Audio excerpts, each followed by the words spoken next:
torácico, entonces van a volver a llevar. Además que es parte del infarto agudo de miocardio, ya que ambos vienen de un trombo, ¿no? Y eso es lo que hay que entender. Que un paciente, si recuerdan cuando hablábamos neuro, un paciente que tiene insuficiencia venosa periférica, que tiene trombos a repetición o trombosis a repetición, por lógica, no solo voy a pensar ese rato en un infarto agudo de miocardio, tengo que pensar que ese trombo o han sido varios o ha sido uno que se ha ido destruyendo, pero al final ha podido llegar al cerebro, al corazón y al pulmón. Es raro que solo te llegue un órgano, ¿no? Muy raro, muy extraño. Y las más de las veces se complica el paciente o se muere el paciente cuando, por ejemplo, yo solo veo la ACV isquémico y me olvido del corazón y del pulmón. Entonces, por eso siempre les digo, cualquiera de los tres que te haya llegado, hay que estudiar a los otros dos, porque sí o sí va a tener las tres cosas o por lo menos dos de tres. ¿No? Es raro que tenga solo una de tres. Bueno, dentro del marco entonces hay que decir que el tromboembolismo pulmonar es el resultado de la obstrucción de la circulación arterial pulmonar por un émbolo procedente del sistema venoso profundo de las extremidades inferiores y en menor frecuencia de las pélvicas. Entonces, sí o sí es de extremidades inferiores. Tanto así que cuando veamos en un ratito más el algoritmo de manejo, se van a dar cuenta que si no tenemos hoy en día el gol estándar a la mano, que es angiotomografía, ¿no? Literalmente no es que nos conformemos, pero más bien suple, si vale el término, el que tú le hagas un ecodoppler y que en ecodoppler tú reconozcas que tenga trombosis. Considerada como una urgencia cardiovascular y constituye una de las principales causas de muerte y mortalidad en pacientes hospitalizados. Conocer los factores que predisponen al tromboembolismo venoso es importante a la hora de determinar ese embolismo pulmonar. ¿Cuáles serán las causas y factores de riesgo? La principal causa, habíamos dicho, trombosis venosa profunda. Y el principal sitio de origen, las venas iliofemorales. Entonces, miren que hay varios factores de riesgo. El que tú tengas un TEPRED es lo mismo que en ACV isquémico o en infarto de miocardio, ¿no? Cuando lleven igual su cardio. Un paciente que ya ha tenido es más que seguro que lo va a volver a tener. No ese momento, tal vez en una semana, en un mes, en unos años, pero es más que seguro que va a volver a tener. ¿Por qué? Porque la mayor parte de los pacientes, por más que posterior a esto se hace prevención secundaria, terciaria, casi no lo cumplen. Entonces, el factor de riesgo sigue ahí. Entonces, la cirugía en los últimos 3 meses, hay mayor riesgo para ortopédicos y oncológicos, ¿no? ¿Por qué? Porque ellos les piden que no se movilice, que no se mueva ni un centímetro, ¿no? Cuando te ponen prótesis y demás, los traumatólogos, entonces es por eso que de ellos sus cirugías genera esto.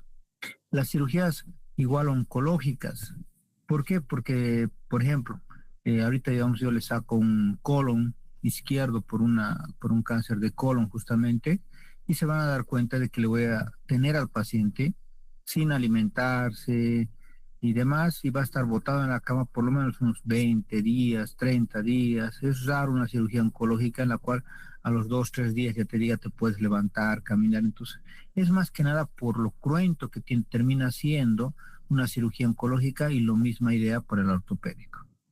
La inmovilización prolongada justamente, y también en viajes y demás, pero también si es que habría alguna parte genética en estos pacientes.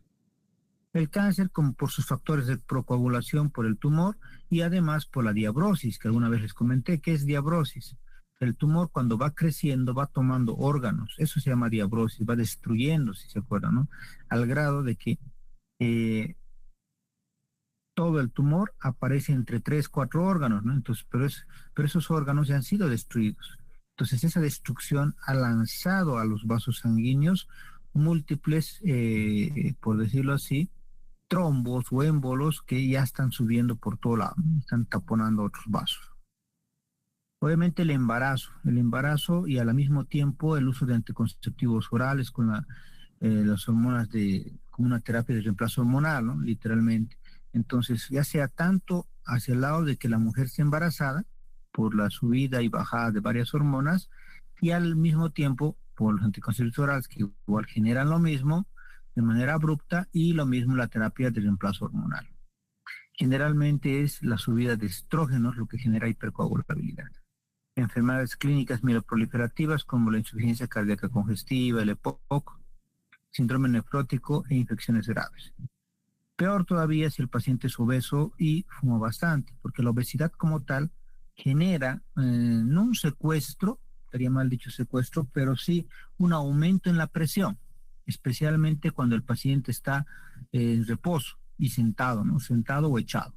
Entonces, si el paciente es muy obeso, si lo echan, toda esa presión que está poniéndole sobre los vasos, en este caso sobre la vena cava, no sé si se acuerdan esta palabra que mencionan bastante los obstetras, ¿no? Cuando una mujer está embarazada y le dicen, tienes que dormir hacia el lado izquierdo, no hacia el lado derecho. ¿Por qué?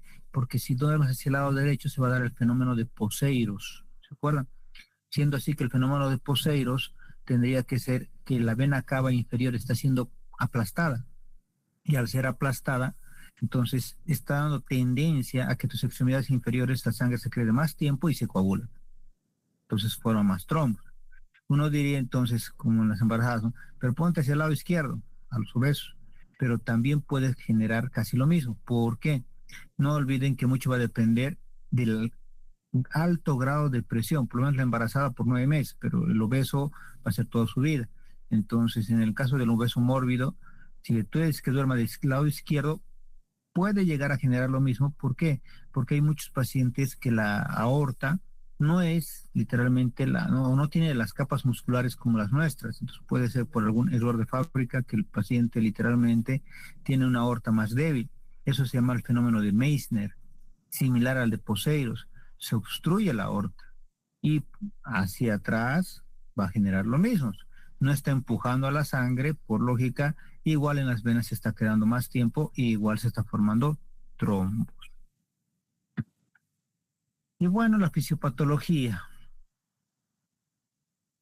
daño endotelial y más éstasis, más hipercoagulabilidad, igual a trombosis. Pero también existen trombofilias. Dentro de ellas está alteraciones del factor 5 de Leiden, que después generan mutación en el gen de la protrombina, deficiencias de antitrombina y también deficiencias y alteraciones en las proteínas C y S. Y generamos lo que es la embolia, ¿no? Al principio la embolia, después se llama tromboembolismo, ¿no? Ese trombo. Al principio lo que va a generar es una taquipnia, ¿no? Tu tórax va a tratar de responder moviéndose más rápido.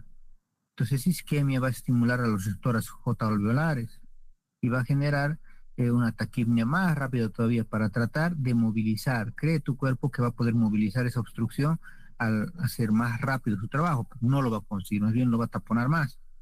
Hipoxemia, la cual va a darse por una telectasia, broncoespasmos en el parénquima bien perfundido, shunts de derecha a izquierda y alteración en la relación ventilación-perfusión. Y por último, algo interesante que tienen que reconocer es que se va a empezar a dilatar el ventrículo derecho. Si tú le pides ese rato un ecocardio, te van a decir el ventrículo derecho está aumentado, lo cual va a reducir la perfusión coronaria y va a generar isquemia. O sea, de manera indirecta también pueden generar isquemia cardíaca, o sea, un TEP que va a llegar a generar al mismo tiempo un infarto agudo de miocardio. Pero por lógica, como les decía, tu cuerpo va a creer de que si mando más presión, puedo deshacerme de ese trombo, de esa obstrucción, y también se va a dar una hipertensión pulmonar aguda, lo cual a su vez va a reducir el débito hacia el ventrículo derecho porque estás mandando más sangre, pero no tanto para que vuelva, sino para que vaya por todo lado y empuje a ese trombo. Entonces va a ser un feedback positivo, va a ser un círculo vicioso que al final va a llegar a generarte un tromboembolismo. La clínica como tal. Entonces, la trombosis venosa profunda, solo el 47% tiene síntomas. Y cuando tiene síntomas hay que tomar en cuenta esto que se llaman empastamiento, edema y vena palpable dolorosa. Entonces puede darte cualquiera de esas dos, ¿ya? Lo que más han debido ver ustedes les ha puesto es este lado. Esto es generalmente lo que nos llega a la guardia, ¿no? Pacientes con esos cambios de coloración y se llama flegmasia cerulea dolens. Pero esto ya es abrupto, esto ya es crónico, ¿no? Si se dan cuenta, ¿no? El paciente pues está literalmente su piel cambiando de coloración, ¿no? Y así nos vienen los abuelitos a lo menos. En cambio, puede venirte un paciente con esto, flegmasia alba dolens. Este es el pie sano y está pálido. ¿Por qué está pálido? Porque no le ha llegado una gota de sangre. Hay una trombosis completa, se ha obstruido en su totalidad. Si le tocas, no hay pulso, piel fría, todo lo que se sabe. Y eso se llama flegmasia alba dolens, ¿ya? ¿Cómo sabemos, pero cuando está iniciando esta o está con un problema de trombosis? Si se acuerdan, agarramos con las dos manos la parte de acá de la pantorrilla que decimos vulgarmente, que sería a esta zona en el tercio medio de la pierna, y con los 4 dedos de la mano izquierda y los 4 dedos de la mano derecha y los pulgares que nos quedan aquí adelante, hacemos fuerza entre los dos gastrocnemios. Y si hacemos fuerza y el paciente dice que le duele, literalmente eso sería el signo de Homans positivo. Te está diciendo que sí hay un grado de trombosis venosa profunda. Entonces no es nomás decirle que hay trombosis a todos los pacientes o pedir a todo el mundo ecodoppler. Hay pacientes que tienen este grado de alteración de la piel por otras causales, ¿no? Literalmente por traumas, por alguna alteración dérmica que hayan tenido y no se han cuidado, pacientes, inclusive he tenido pacientes que después ya te dicen que han tenido hongos y demás, pero entonces no han tenido el tratamiento adecuado y su piel no ha sanado, por decirlo de una manera rápida, bueno, no ha sanado como quisiéramos o como debería, ¿no? Y llegamos a tener esto. Entonces no es en todos, por eso siempre se hace signo de Homans y si es positivo, sí. Podemos decir que sí estamos ante un paciente con TBP. Bueno, principalmente los síntomas del TEP son disnea. El paciente de la nada va a empezar a tener disnea. Pero hemos dicho también que disnea, bueno, te puede dar hasta una crisis de ansiedad, el estrés, ¿no? Qué sé yo, el que estés triste te puede dar disnea. El dolor te puede dar disnea. Entonces, tantas cosas que te pueden dar disnea, pero esta es una disnea súbita, de la nada. Estás literalmente charlando, hablando, estás durmiendo y de la nada empiezas, te levantas de golpe y tú empiezas con tu Disney y no sabes por qué. Entonces, generalmente es eso. Pero tienes que haber un factor de riesgo. Si eres obeso mórbido, te sienten operado. Entonces, por eso siempre cuando, por ejemplo, yo opero cosas muy grandes y dejo al paciente al cuidado de internos, residentes, les digo, me van a avisar si el paciente empieza a respirar mal. ¿Por qué? Porque si empieza a respirar mal, hay que superarlo de inmediato o si no es el problema la cirugía, si lo tomamos muy en cuenta, lo revisamos bien, puede ser un TEP. ¿Y qué van a hacer con ese TEP? Literalmente darle tratamiento. Tratar de destruir ese coágulo lo antes posible. Puede haberte un TEP macizo. El TEP macizo hace referencia a que es un trombo que ha obstruido en su totalidad un gran vaso y que te va a generar, por lógica, hipotensión arterial y cor pulmonar agudo. Puede haber un TEP moderado, como otra definición, que va a empezar, como hace rato hemos dicho, a dilatarte el ventrículo derecho y va a tener presión arterial normal. Puede haber un TEP pequeño, que no hay ni dilatación del ventrículo derecho ni hipotensión, pero te ha dado disnea relativamente por un rato y después se ha pasado. Entonces la idea es que tengas esa pesquisa, esa sospecha. Ahora, esa imagen, si se acuerdan, justo el otro día estaba viendo en redes sociales a una doctora de acá que estaba enseñando, una de pregrado, y decía pues que era una patognomonía, o sea, algo exclusivo, excluyente de TEP y está mal. La joroba de Hampton que están viendo ahí, esto es la joroba de Hampton. A ver, aquí está. Miren, esa es la joroba de Hampton. ¿Notan cómo lo ha cortado? Lo ha cortado justamente de manera así, que quieren cóncava hacia inferior. Eso se llama joroba de Hampton. La joroba de Hampton no es patognomónica de TEP, es patognomónico de su complicación que viene a ser infarto pulmonar. Y es lógico, ¿no? Cuando uno está con TEP, es como la trombosis de mis extremidades, digamos, por varios, lo que ustedes quieran. Entonces, si yo tengo trombosis en mis extremidades, no está infartado mis pies, literalmente, porque sigo caminando, me estará doliendo, pero sigo caminando, sigo moviendo. Y lo mismo, pues el pulmón sigue funcionando. Entonces estaría mal dicho que la joroba de Hampton se ve en TEP, no se ve en TEP. Se ve más bien cuando ya está complicado, cuando esta zona ya ha muerto. esta zona de aquí ya está muerta. Si ustedes igual le van a dar trombolíticos y demás, RTPA, Tecniplas, el Teplas, o por lo menos heparina sódica o las heparinas de bajo peso molecular, enoxaparina, el divaroxaban y demás, no va a mejorar. Se quedó así. ¿Por qué? Porque ya murió. Todo ese tejido pulmonar ya murió. ¿Se entiende? Entonces, joroba de Hampton, si ustedes logran ver, no es que estén ante un TEP, es ante un paciente que su TEP ya ha llegado al último, ya se complicó, y está con un infarto pulmonar, que sería su diagnóstico. ¿Ya? Y les va a doler, por lógica, como es una consolidación, tejido muerto y demás, como si fuera una neumonía, ¿se acuerdan? El dolor pleurítico en puntada de costado, más disnea, obviamente más fiebre. ¿Por qué la fiebre? Porque es tejido muerto. Y hemoptisis. ¿Por qué hemoptisis? Porque todo ese tejido muerto está destruyéndose y, por lógica, ha tenido que tomar en cuenta también vasos sanguíneos, o sea, ha sido un feedback hacia positivo de destrucción total de todo ese tejido y va a haber un poquito de sangre. Entonces, el paciente cuando tuesa va a toser sangre, literalmente. Y va a aparecer neumonía, ¿no? Porque alguno que no sepa va a decir, ah, no, esto es una neumonía, esto es un derrame pleural, pero no da la curvatura de Damocio. A ver si puede tratar de dibujárselos aquí. Curvatura de Damocio, si se acuerdan, es así. Esto no está en ese sentido, está al revés. Eso es joroba de Hampton. ¿Se entiende, no ve? ¿O quieren preguntarme algo de esta parte? ¿Nada? Bueno, electrocardiograma. El electrocardiograma, literalmente, eh, por años, no sé si han escuchado, han debido escuchar hablar igual que yo, por años lo que se hacía en el electrocardiograma nos decían esto, el complejo de McGinn-White, nos decían, me acuerdo todavía mi profesor de neumología de pregrado, nos decía, como hasta pregunta de examen, ¿no? El complejo de McGinn-White, ¿en qué patología se ve? Y todos, TEP, ¿no? Era patognomónico, pero le estoy hablando de hace unos 15, 18 años. Hoy en día, 2026, inclusive desde 2022, 23, ya dejó de ser patognomónico, ya no es patognomónico, porque se ve en distintas patologías, no solo en TEP. Ah, entonces el S1Q3T3, que era lo patognomónico, ya no es tan patognomónico. Taquicardia sinusal tampoco es patognomónico, te va a dar en cualquier cosa, literalmente, que te altere el corazón.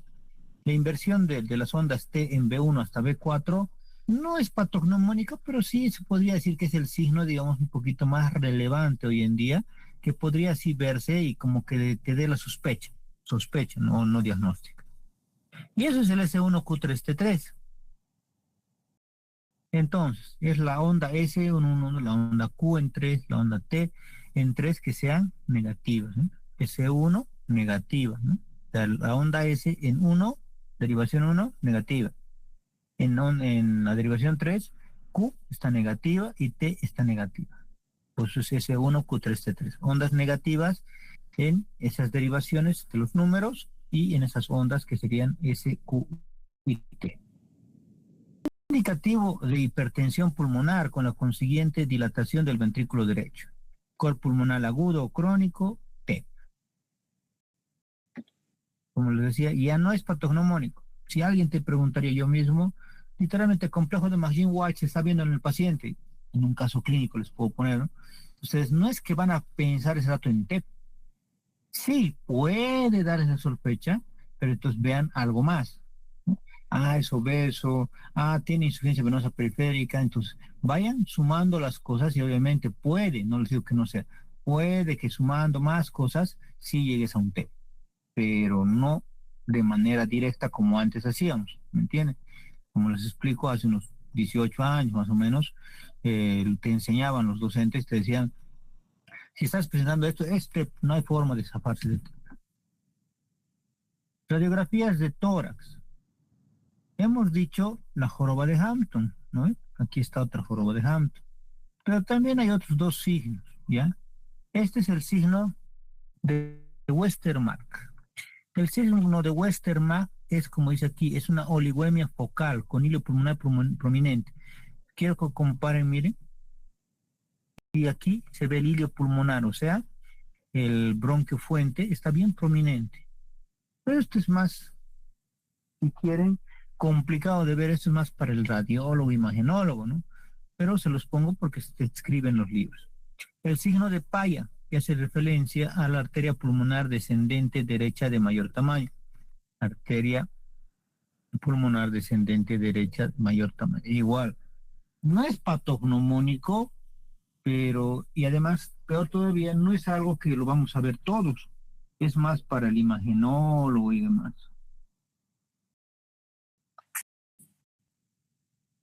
Diagnóstico. Hay que hacer probabilidades. No existe un score, como les decía hace rato, algo que te diga, esto es TEP, pero hace unos 15, 18, 20 años o más, entonces te decía, electrocardiograma, entonces el cardiólogo, el terapista, el clínico veía y era un complejo de McGinn-White y directamente te decía, esto es TEP, ¿ya? Por un lado. Lo otro que también les diagnosticaba de manera rápida era el famoso dímero D, ¿no? Entonces, siempre yo me acuerdo cuando todavía estábamos estudiantes, internos, entonces el clínico se asustaba y decía, no, este paciente le han operado ayer, seguro de traumatología, lo veíamos y te decías, no, está con disnea, y rápidamente, y era por el dolor a veces, ¿no? A veces se equivocaban también. Entonces corríamos y le sacábamos dímero D, y si el dímero D era mayor a 500, eso es TEP, y empezábamos con el tratamiento o el desahuciar el paciente, ¿no? Literalmente. Hoy en día, 2026, el dímero D, el signo de McGinn-White, o si quieren, este complejo de McGinn-White, ya no son, les vuelvo a decir, patognomónicos. O sea, no es que se presente solo en eso. Es tanto así que, por ejemplo, el dímero D, si ustedes recordarán, en la embarazada se dispara, en el COVID se disparaba, estrés, que ustedes están muy estresados y les saco ahorita dímero D, va a tener dímero D alto. Tendrá unos 500, 600, tampoco va a tener 1000, ¿no? Entonces, va a tener dímero D alto varias situaciones. Ciertas virosis, infecciones, neumonías, se ha demostrado que tienen dímero D alto, pero no por eso tiene STEP. Entonces, hemos llegado al hecho de que son datos de sospecha diagnóstico, de probabilidad diagnóstica. Y en ese tenor, entonces, está también este que es el score de Wells, ¿se acuerdan? Que siempre nos han enseñado, nos han preguntado en el pregrado. Sigue vigente. Diciendo así que el score de Wells te da la probabilidad de TEP. Te da 3 puntos si tienes clínica de trombosis venosa profunda. Dolor, edema, eritema, la palpación del cordón venoso, lo que les decía cuando comprimes y buscas un signo de Homans. Un diagnóstico alternativo es menos probable que TEP. La frecuencia cardíaca es más de 100, la inmovilización ha sido más de 3 días o hay una cirugía en las últimas 4 semanas. El episodio previo de TBP o de TEP ha sido dado, o sea, que dice el paciente hace un tiempito he tenido TEP también, o me han dicho que tenía TEP o trombosis venosa profunda, hemoptisis que tenga el paciente, o cáncer que está siendo tratado o actualmente le han diagnosticado. Entonces, de esa manera, miren, tiene 3 puntos, 3 puntos, 1,5, 1,5, 1, 1. Si llegas a tener mayor a 4 puntos, es igual a que tienes una probabilidad alta de TEP, ¿ya? Eso es el score de Wells para TEP. Pero existe este que se llama score de Wells modificado. Y cuando uno escucha score de Wells modificado, como que cree que lo hemos actualizado el Wells, y no. Se llama score de Wells modificado al score de Wells para trombosis venosa profunda, ¿ya? O sea, no para TEP, sino para ver si tienes trombos en las extremidades inferiores. Y te dice similar, ¿eh? Cáncer actual o tratado en los últimos 6 meses. Parálisis, paresia o inmovilizaciones. Restricción en la cama de más de 3 días o cirugía en las últimas 12 semanas. Dolor localizado sobre el sistema, mejor dicho, del venoso profundo, el cordón doloroso, el signo de Homans. Edema, con un casifo que hace referencia a estos ceruleadoles y demás. Después edema en todo el miembro inferior, asimetría más de 3 centímetros, circulación colateral no varicosa. Otro diagnóstico es menos probable que TBP, te resta 2 puntos. Misma idea, ¿no? Como dice, bajo probabilidad es abajo o igual a 0. porque puede salirte -2 si se han dado cuenta. Moderada o alta es por encima de 0. O sea que algunito de los de arriba tienes por lo menos un puntito. ¿Sirven? Sí. Otra vez, ¿para qué? Para probabilidad. Pero si ustedes me preguntan, a lo menos en geriatría para ancianos, que son los que más sufren de esto, yo no uso el Wells, yo uso el Ginebra. Este es el score de Ginebra, ¿ya?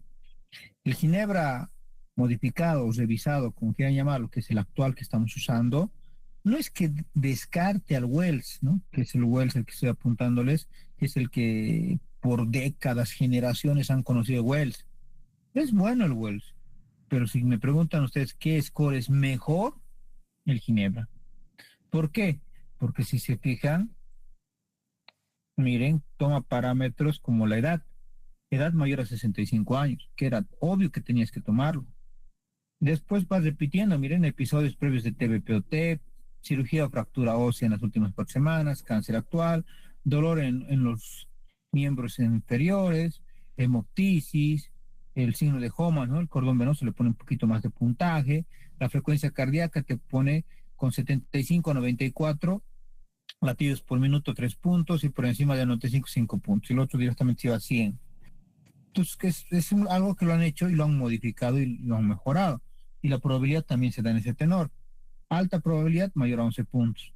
Probabilidad intermedia de 4 a 10 puntos y baja probabilidad de 0 a 3 puntos. ¿Se entiende? Entonces, ustedes me dirían, ¿cuál score hacemos? Yo prefiero el Ginebra modificado, pero ese es para TEP. Si tú me preguntas un score para TBP, seguiremos usando el del medio, porque no se ha creado otro.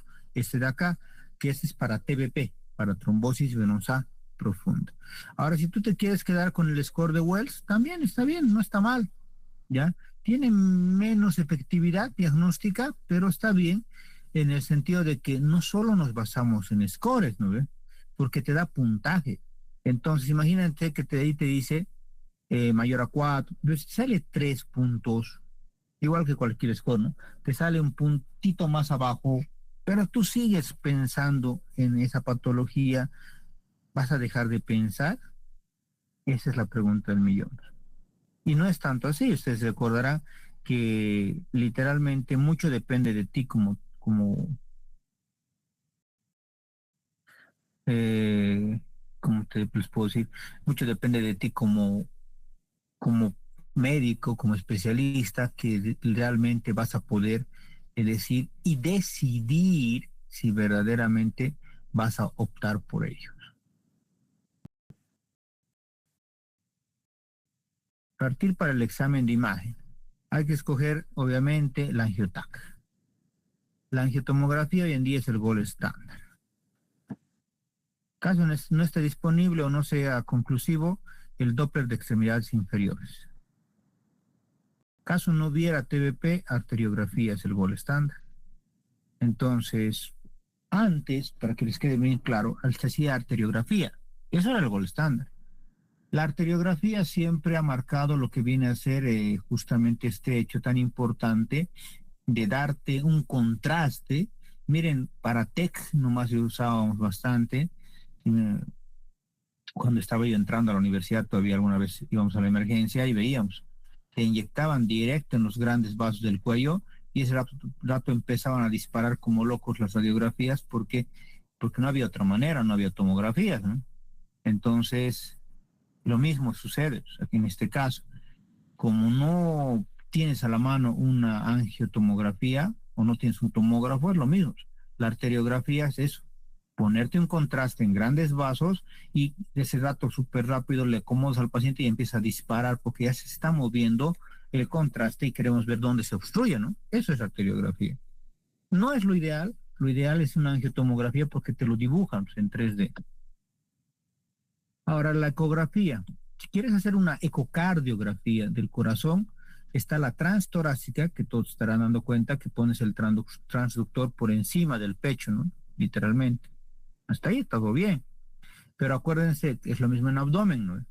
Es como en las mujeres, literalmente, ¿no? Un paciente femenino te llega, cualquiera diría, le haremos una ecografía pélvica, ¿no? Para hacer el versus de un apendicitis con una hemorragia de la primera mitad. Y te das cuenta que no llegas, no te alcanza, no se ve bien. Entonces le dices una transvaginal. Misma idea, ¿no? Mientras más te acercas al órgano que tú quieres revisar, es mejor la ecografía, por lo cual la mejor es la transesofágica. Metes un transductor hasta la parte media del esófago y desde ahí te dibuja todito el corazón y puedes ver lesiones más pequeñitas. Y si la probabilidad es baja, en este caso pedir primero dímero D. Cuando la probabilidad es baja en los scores de Wells o de Ginebra, pero sigues sospechando, puedes pedir dímero D, lo que les decía hace rato. El dímero D no es que se haya anulado en su totalidad, solo se ha dicho ya no es patognomónico, porque como casi todo lo dispara, entonces, pero si tengo un dímero D de 600, 1000 y demás, obviamente pues, eso sumado a mi Wells, que está un poquito alto, digamos 3 puntos, no llega a 4, por lógica me tiene que decir, no, este paciente amerita nomás que le haga imagenología. Pero sería interesante, digamos, que si te sale un puntaje de 0, no hay probabilidad diagnóstica, y más un dímero de 500. Ahí, ¿para qué le vas a pedir un angiotac? Es carísimo, ¿entiendes? Entonces, la sumatoria de cosas te puede también ayudar al diagnóstico. Obviamente, si sale 5 puntos o más, porque es mayor o igual a 4, 5 puntos, y tú dices, no, angiotomografía, pero ya, ¿entiendes? Entonces, ¿para qué le pedirías dímero D? Su probabilidad diagnóstica es alta. Entonces, cuando la probabilidad diagnóstica es alta, no sé si se necesita ya nada más, directamente la imagenología. Pero cuando la probabilidad diagnóstica es baja, pero tú sigues sospechando, dímero D, no cuesta muy caro hoy en día, te sale alto y tú dices, no, entonces con todo esto, mejor angiotomografía y descartas todo. Si la probabilidad de clínica fuera alta, comenzar a tratar antes de los exámenes de imagen. Es interesante eso y justamente se ha validado en varios consensos y protocolos internacionales y al día de hoy es como un antibiótico, ¿no? Es como en neumonía. Diagnosticamos la neumonía antes de tener el cultivo y al estar dando antibiótico, ¿no? No voy a esperar al cultivo. Más o menos esa es la idea. Si tienes una probabilidad alta, dímero de alto, y tú pides angiotomografía, pero va a tardar porque acuérdense que necesitamos el contraste y ustedes mismos han debido ver que el técnico que está en la noche no sabe hacer, que tienes que esperar al de la mañana. No puedes esperarte, se puede morir tu paciente porque ese trombo se puede mover, ¿entiendes? Entonces ni modo, inicias el tratamiento. Y este es justamente el score que usamos para TEP.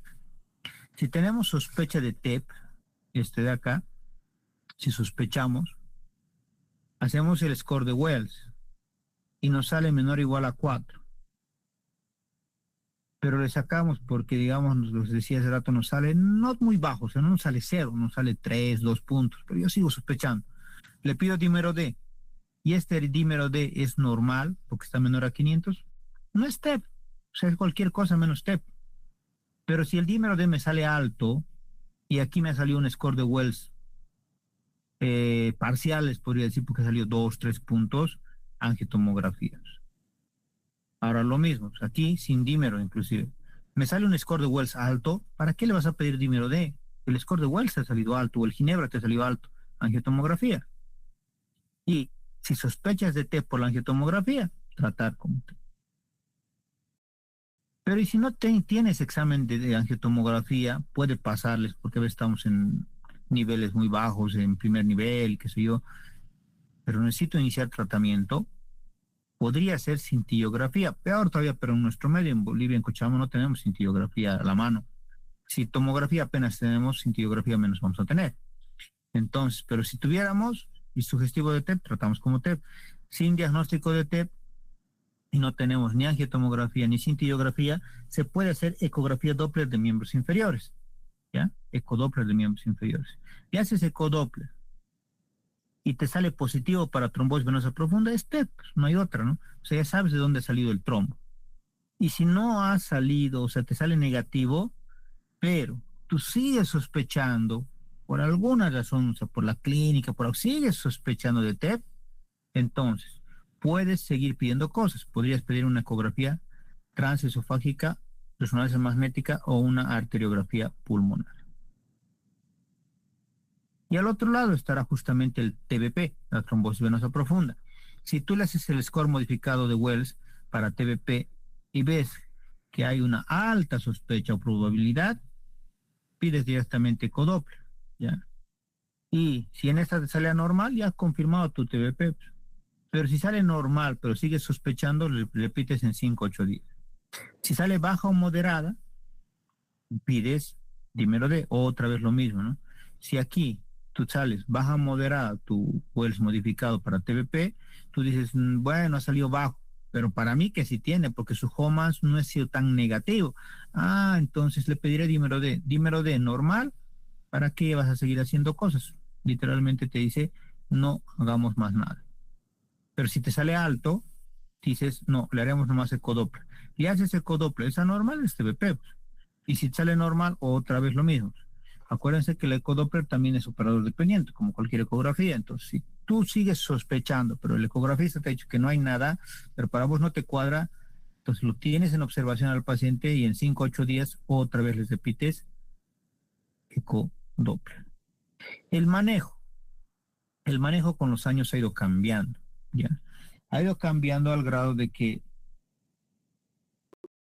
al igual que el infarto agudo de miocardio, que los días van a dar la siguiente semana, antes, por ejemplo, hasta en infarto y demás, hablábamos directamente de RTPA, tecneplasia, alteplase, nos estábamos olvidando de emplear en heparina, en oxaparina, ¿se acuerdan?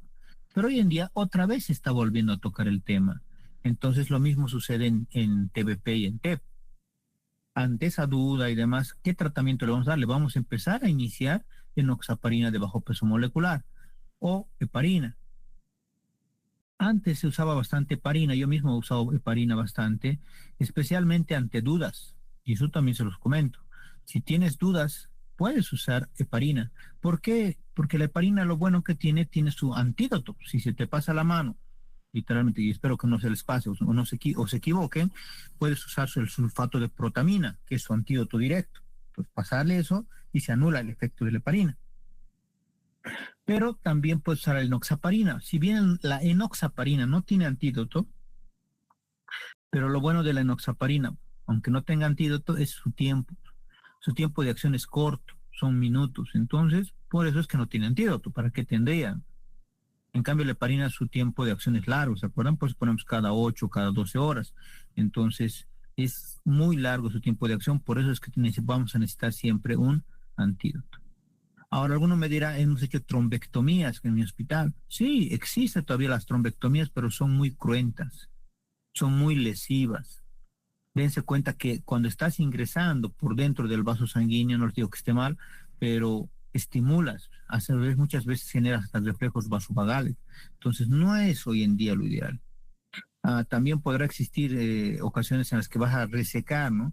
Endarectomías y demás. Sí, también, pero sigue siendo cruento. Entonces, ¿qué significa? Que siempre partimos del tratamiento médico y después vamos a dar recién el tratamiento más cruento que vendría a ser quirúrgico, ya sea endovascular, que sería la trombectomía, o ya una resección más complicada, que sería una endarectomía. Por ejemplo, un trombo que te aparezca entre la vena ilíaca, por ejemplo, por lógica ese trombo lo vamos a quitar con algo sencillo y fácil hoy en día, que sería un tratamiento endoluminal. Bueno, pero hace unos años que hubieran hecho, yo mismo como cirujano hubiera tenido que entrar, abrir el abdomen, una gigantesca incisión para abrir la vena cava, literalmente sacar el trombo y volvérselo a cerrar. Fácil decirlo, ese paciente va a estar en terapia casi un mes. ¿Por qué? Porque puede desentarse esa sutura, o sea, bien complicada la cosa. Pero ¿qué hacemos hoy en día? Ponemos lo que se dice a los filtros de vena cava, no sé si han visto alguna vez. Cuesta, al costo es bien carito, más o menos sale unos, más la puesta, más el aparatito, son 100.000 bolivianos, mínimo. Pero en un día ya te vas a la casa. Ingresas por la vena femoral y como si fuera un paraguas te ponen y eso filtra. Pues. Es como si le pusieras una malla, literalmente, en la vena cava, entonces todo lo que está subiendo de trombos se va a ir quedando ahí. Lo va a taponar, por lógica, ¿no? Entonces a la par, tú le estás dando justamente enoxaparina. Entonces lo vas degradando, destruyendo ese coágulo y ya terminó la historia. En 4, 5, 7 días ya estás sin coágulo, sin nada. Ahora me dirán ustedes, si esa mallita se queda, sí, se queda ahí, no te hace ningún efecto. No es metálico, de un material protésico especial justamente endovascular, así que se va a quedar ahí y nada más. Y terminó la historia. Entonces hoy en día vamos por ese tratamiento, que sería endovascular o también medicamentoso. Y lo último de lo último sería llamarle al cirujano vascular. ¿Algo que quieran preguntar? ¿Alguna duda que tengan?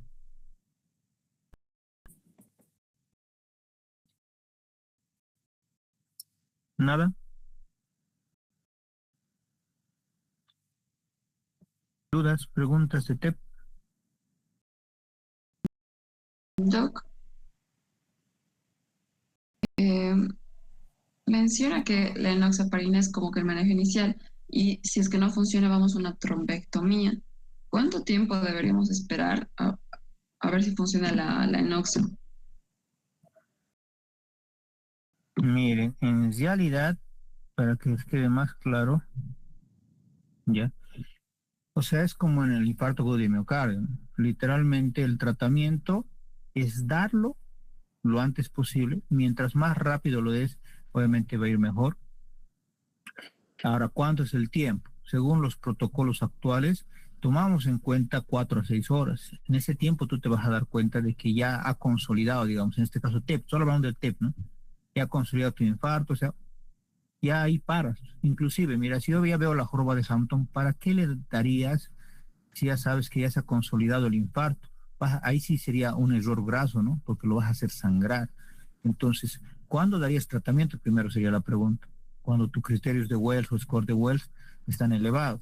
Pero imaginológicamente no estás viendo un infarto pulmonar, porque infarto pulmonar ya es como meternos como en el ácido isquémico, ¿no? ¿Para qué le vas a dar? Lo vas a volver ahora sangrante. Lo que era isquémico lo vas a volver hemorrágico. Entonces, por la misma idea, entonces, primero hay que denotar eso. Segundo, ya has denotado que estamos aparentemente dentro de esa ventana de tratamiento, entonces empiezas con el tratamiento. Como les decía, enoxaparina. La dosis que usamos de enoxaparina, por ejemplo, la primera dosis es una dosis alta. Generalmente lo titulamos a 1 miligramo kilogramo peso. ¿Ya? ¿Se acuerdan que hay ampollas que vienen de 30, de 40 y de 60? Dependiendo de eso, por eso tú lo calculas y le pasas. Como una monodosis. La mejora tiene que ser casi inmediata, se han dado cuenta, porque va a empezar a hacer el efecto y va a tener que destruir esos trombos que supuestamente son pequeñitos y los va a destruir y el paciente su disnea va a tener que terminar. Porque no olviden que a la par, ¿qué le van a dar dentro del tratamiento? Que ya es más obvio, digamos. Es un proceso inflamatorio, querámoslo o no, porque está destruyendo células a nivel pulmonar. Entonces, ¿le vas a dar líquidos? Sí, pero muy bajos, titulado a 10 a 15 ml kilogramo peso.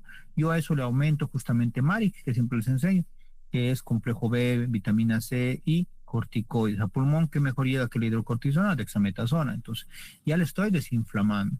Dense cuenta de que esa arteria, el pulmonar literalmente está trombosada, esa vena, lo que sea, donde se haya quedado el trombo, y eso es lo que pocos se dan cuenta.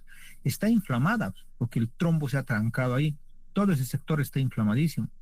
Entonces, no solo es darle la enoxaparina, sino que tienes que darle un tratamiento antiinflamatorio. Le das todo eso, lo desinflamas y obviamente va a funcionar de mejor manera igual tú en enoxaparina en este caso. Y la oxigenación, algunos me dirán, algunos le suben mucho el FIO2 creyendo que eso va a ayudar. No va a ayudar en nada. Más bien estás lesionando alveolos. Entonces lo ideal también va a ser en ese caso dar a un bajo FIO2. ¿A cuánto yo llego, por ejemplo, en TEP?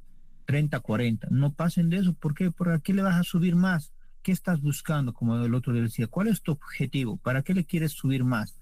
¿Qué quieres buscar con subir? ¿Que con eso vas a saturar 100? No, no era el objetivo desde un principio.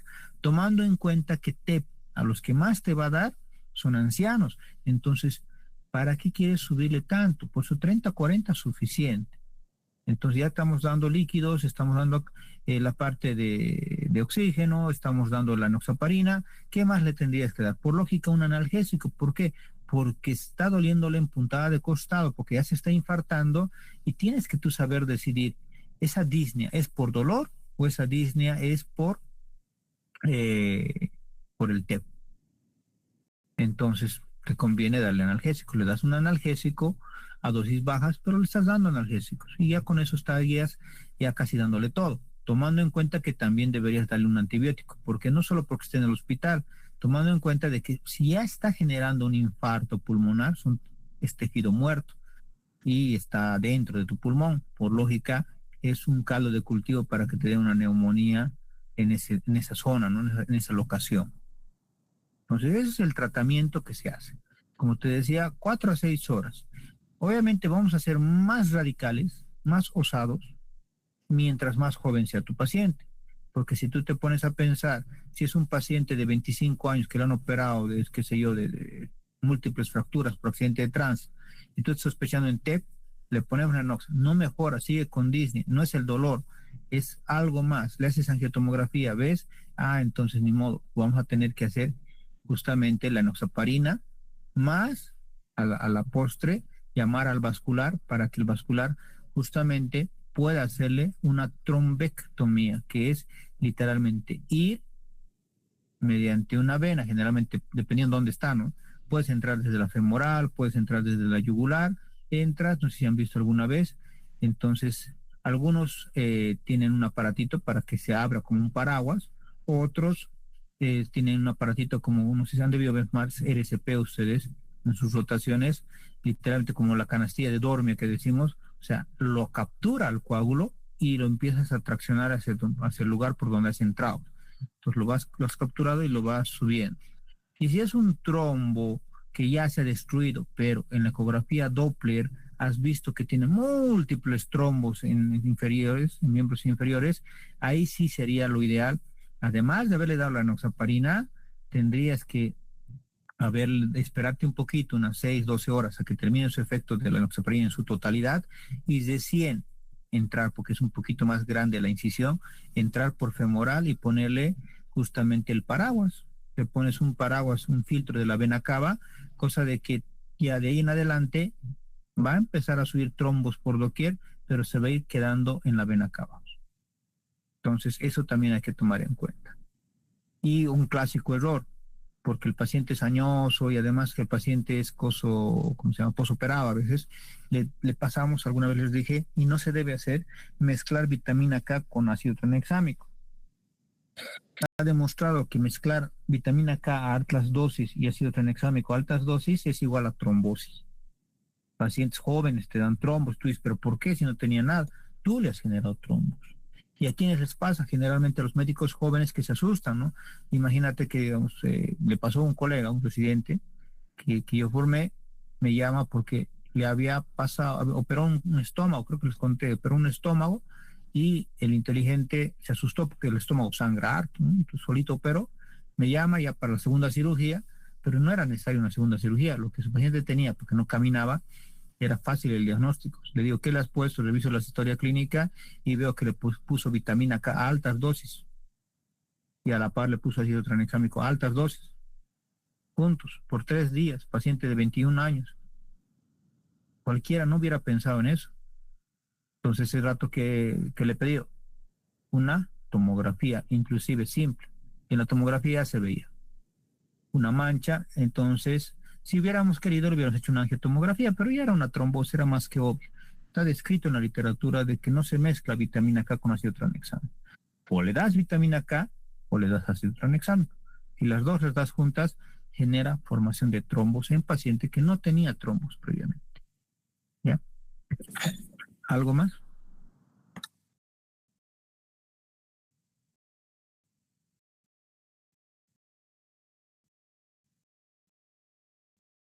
¿Dudas? ¿Preguntas? ¿Nada?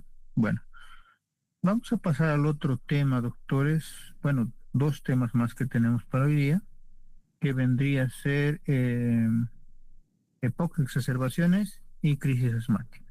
Deme un segundo, tengo un problema que no quiere abrir el archivo. Ahorita lo abrimos y compartimos pantalla.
Y ahora sí creo que ya da.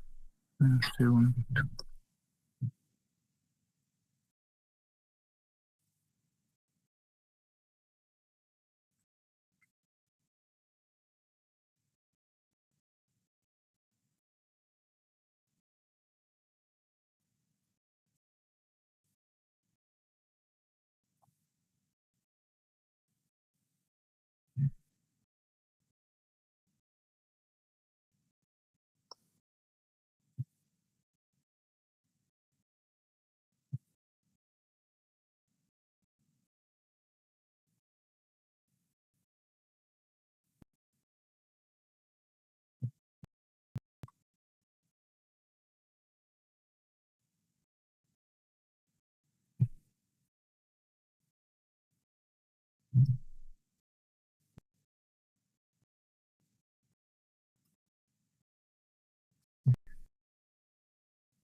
Me confirman los doctores si ya se ve pantalla, creo que sí.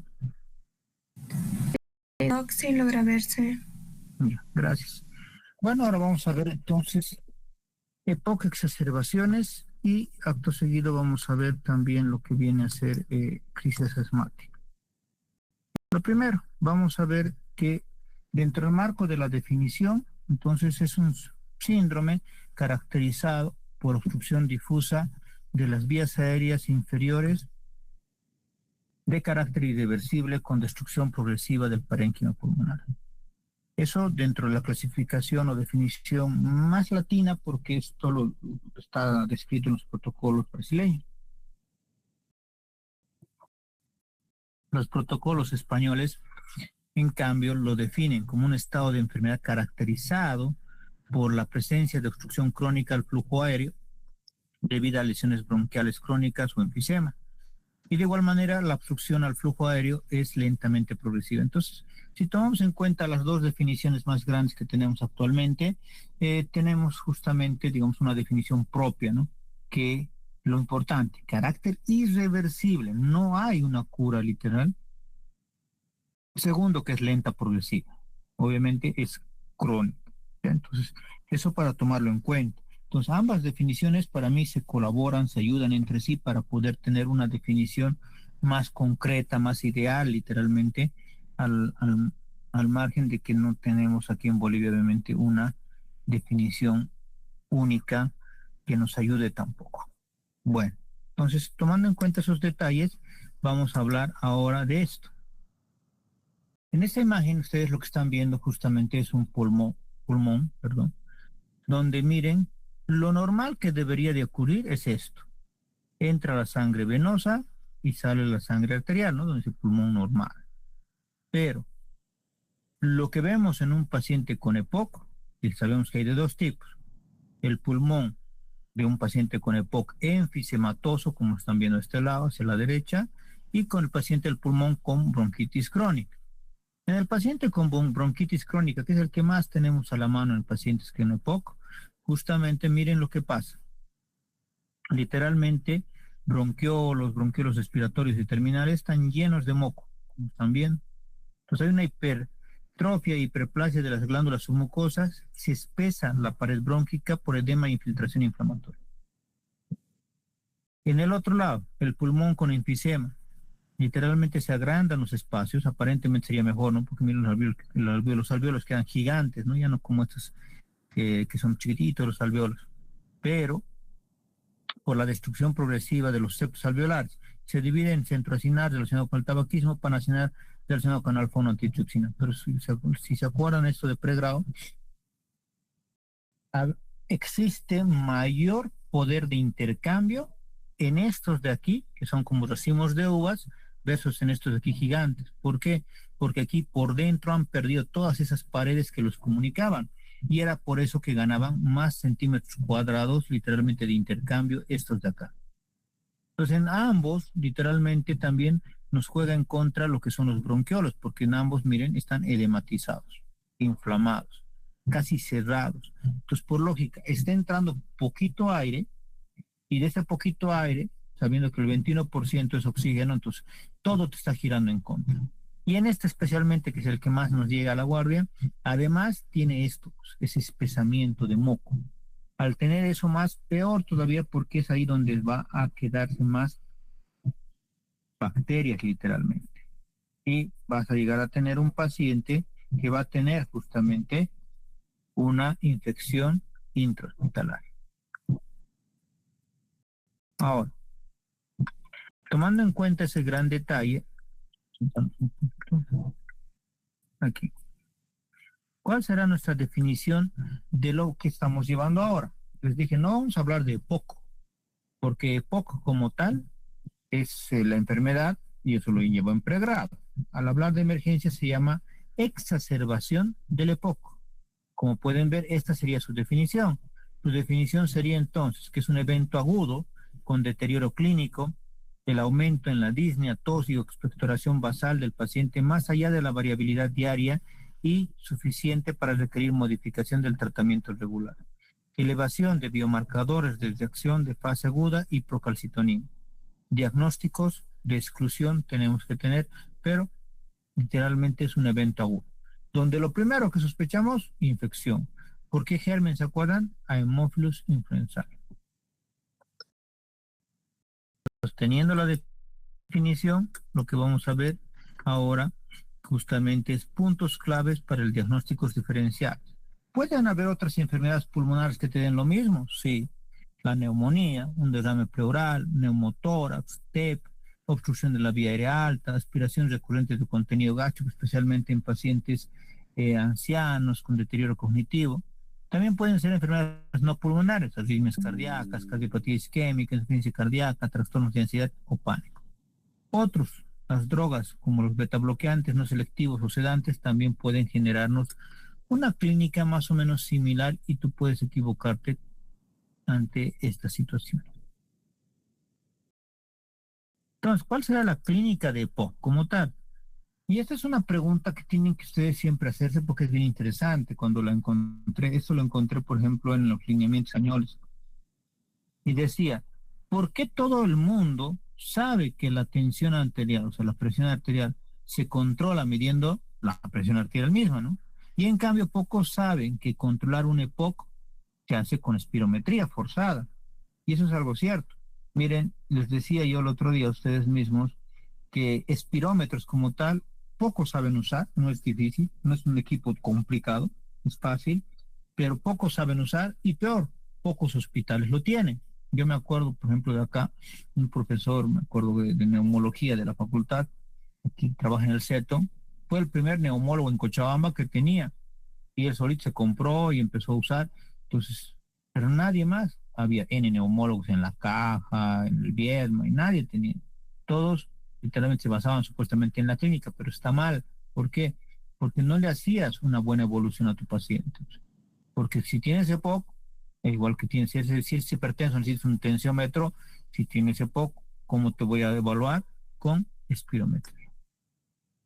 Entonces, en ese tenor, se usa espirometría. Al grado de que en base a esa espirometría, yo puedo generar esto que están viendo ahora. Esto que están viendo ahora, ¿no? El volumen expiratorio máximo en un segundo, ¿no? Donde yo lo hago expirar en un segundo con toda la fuerza para ver qué. Si vemos, vamos a ver la gravedad en porcentajes, de acuerdo a esto. Si esa PEP1, que es como más lo conocemos, te sale menos del 50%, es grave. PEP. Si es a 65 a 50% es moderado y si es de 80 a 65 es leve. Tomando esos parámetros, entonces ya te puedes ir pensando en ese paciente, por ejemplo, el cuadro clínico. Es un paciente con disnea, otra vez que es algo genérico, a los esfuerzos, que es la queja más común. Tos crónica productiva es lo más frecuente. Al examen físico, va a tener roncus, sibilancias, sectores por componente bronquítico, disminución del murmullo con aumento del diámetro anteroposterior del tórax por ser enfisematoso, en los enfisematosos, ¿no? Pero también hay el formato brónquico. Ahora, esto es lo que quiero que aprenda. Este es el algoritmo que se debe de aprender. Sospecho de poco, perfecto, ¿no? Para la exacerbación. Le hago un buen historial, un buen examen físico. Ya lo estoy haciendo, el historial y examen físico, lo mejor que se pueda. Dentro de ese marco, entonces, veo si está agudizado ese poco. ¿Y cómo voy a dar cuenta? Porque está aumentando su disnea, su tos o sus expectoraciones cada día. Y veo siempre un versus, ¿no? Otras causas de disnea aguda que en pacientes con EPOC podrían suscitarse, como hemos visto hace rato, causas pulmonares, extrapulmonares y demás. Pero yo estoy más hacia el lado de que sí se está agudizando el EPOC.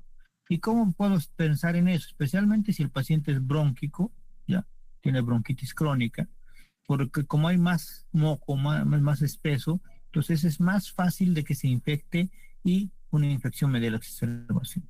Entonces voy a ver justamente si esa expectoración es más purulenta o hay aumento de su volumen o te genera más disnea, entonces yo digo sí, es una exacerbación de POC por origen bacteriano.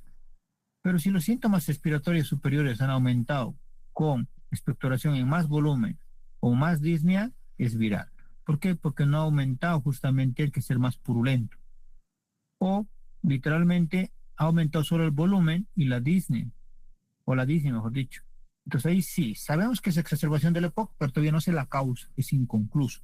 O está empezando una bacteria o es un virus. Entonces, pero sé que es una exacerbación por EPOC. ¿Entienden? Entonces aquí me estoy basando más en la expectoración que ha ido aumentando en los últimos días. Y para eso, como no sé la causa, entonces voy a hacerle más exámenes. Puedo hacerle un panel cardíaco. Entonces hago un ecocardiograma, una angiotomografía, porque también puede darle TEP a ese paciente, acuérdense que es añoso, electrocardiograma, rayos X de tórax. Y obviamente en el electrocardiograma veré si no es una enfermedad coronaria isquémica, arritmia, insuficiencia cardíaca congestiva, embolia pulmonar por el complejo de Max-White. Y la radiografía de tórax, veré si no tiene neumonía, neumotórax, traumatismos y otros. Entonces vean que es un algoritmo interesante de los españoles que ellos usan y todo se basa en esa sospecha. Sospecho y empiezo a eh, hacer una buena anamnesis y también a ver esta parte importante como es de los complementarios, ¿no? En la exacerbación, el principal factor descompensante siempre será la infección, una traqueobronquitis. ¿La gasometría me puede ayudar? Sí, pero acuérdense que el EPOC, peor que es anciano, retiene más CO2, entonces no crean que por solo el CO2 vamos a poder interactuar ese rato o tratar de bajar ese CO2. Por análisis del pH, si existe acidosis, acidemia, indica que hay una descompensación, porque si bien va a tener un CO2 un poco más alto de lo normal, que lo que tengamos nosotros que somos jóvenes, pero eso no significa que voy a estar acidótico, ¿no? Entonces eso sí te puede llamar la atención en una gasometría, pero no te vayas solo por la presión arterial de CO2, porque si no estarías fallando hasta en tu diagnóstico. Bueno, Kitchen Cotton. Principales bacterias. En un segundito, se movió muy rápido.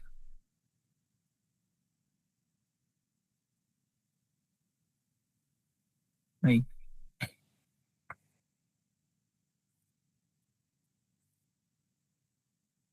La principal bacteria, bueno, solo para mostrarles ahí como está escrito, es el Haemophilus influenzae, ¿no? Como ya habíamos mencionado, ¿no? Haemophilus influenzae, segundo lugar, el Streptococcus pneumoniae, y tercer lugar, Moraxella catarrhalis. Bueno, y aquí ya les muestra justamente en su totalidad en esta tablita todas las infecciones que pueden darte, ¿no? Y obviamente de nuevo te lo pone la Haemophilus influenzae, Strepto y Moraxella, ¿no? Y siempre va a estar casi mitad y mitad, puede ser bacteriana viral. Acá en la experiencia aquí en Bolivia la mayoría son finalmente bacterianas, ¿no? Como son pacientes propensos a tener infecciones, entonces el paciente finalmente no se cuida, no usa barbijo y demás, y ahorita peor todavía que estamos en una época fría, entonces el paciente es más que seguro que te llega, si sabes que tiene POC tu paciente, va a llegarte con exacerbaciones 2, 3, 4 veces en este mes, que, que, que es más frío. Virales, el rinovirus, para influencias.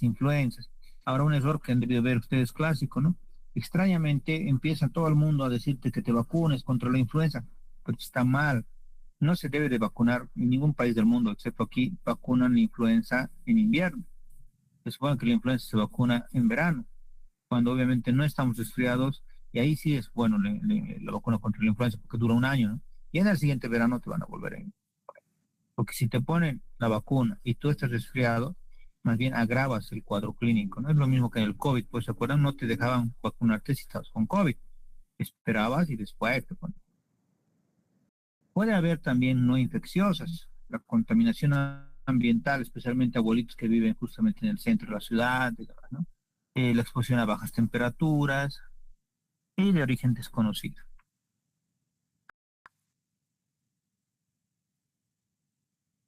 Ahora, ya dentro de la exacerbación como tal, la podemos dividir en cuatro, pero las que dos que vamos a estudiar obviamente son las últimas, ¿no? La leve, que es un aumento en el uso de broncodilatadores de acción corta, y es ambulatorio, o sea, va a venirte por la consulta externa con una leve molestia, un poquito más de disnea, y te va a decir un poquito de, estoy, digamos, en mal estado general, me siento más cansado, ya no puedo caminar tanto, y tú te das cuenta de que sí, está teniendo exacerbación de sopo por alguna causa. Generalmente las de leves son por origen ambiental, ¿no? Tal vez ha estado más tiempo viviendo en la parte del centro de la ciudad o, o algo por el estilo. Entonces, la idea es usar barbijo, todas sus recomendaciones básicas, pero es manejo ambulatorio. Le vas a dar broncodilatadores y con eso va a ser suficiente. O sea, del que ya tomaba o el que ya se ponía, va a poner un poquito más.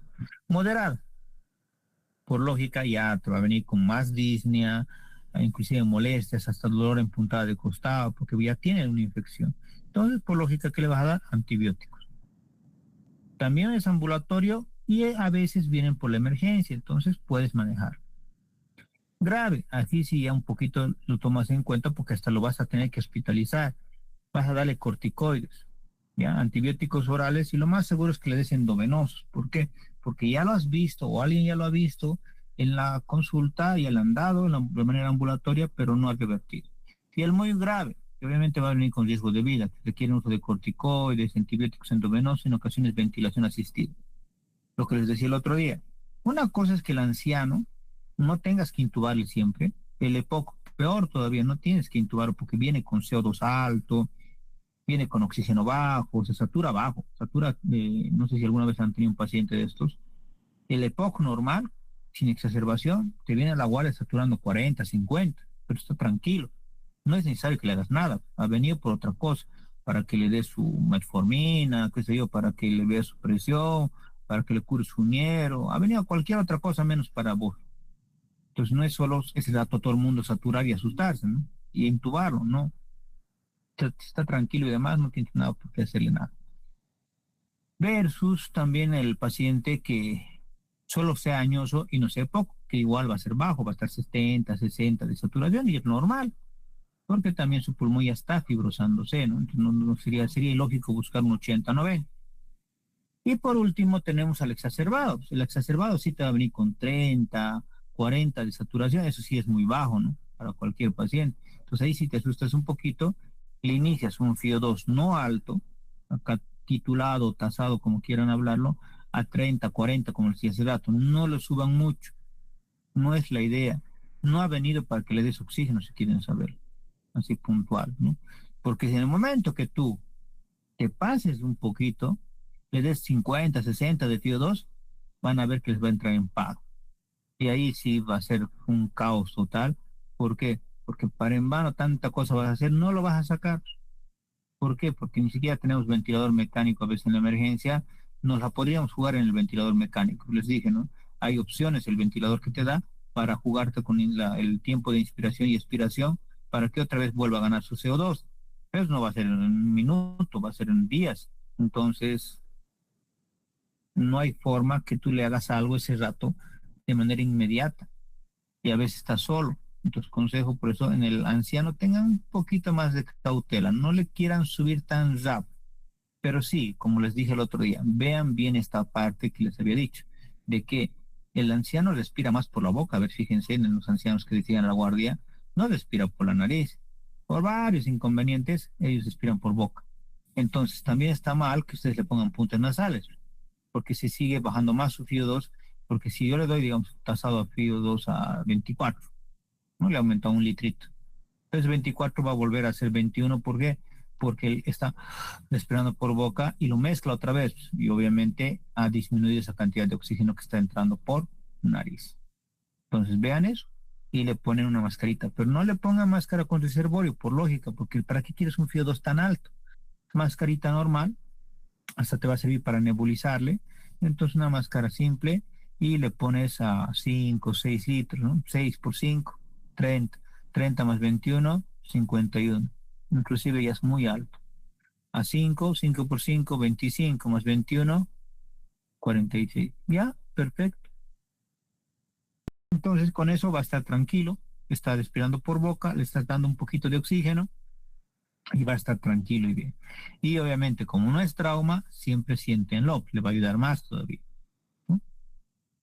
Acuérdense que es muy diferente las áreas de West cuando se echa error clásico, ¿no? No sé por qué a los pacientes clínicos les encanta echarlos a 180 grados, ¿para qué? Sus áreas de West lo han disminuido, ¿se acuerdan? El área 2, la única área que recupera oxígeno y que elimina CO2, que es el área 2, lo han disminuido ustedes. Ah, pero si lo sientas, pero está bien sentado, un folder completo, ¿no? Entonces está bien sentado, 90 grados inclusive, entonces obviamente va a mejorar más rápido el abuelito, ¿por qué? Hasta el EPOC va a mejorarte más rápido, porque está tan sentado que su área de West, su área 2, que es la única área 2, la única área que sirve, digámoslo así, para de combinación de gases, es obvio que va a mejorar, versus que lo eches y ya, y nada más.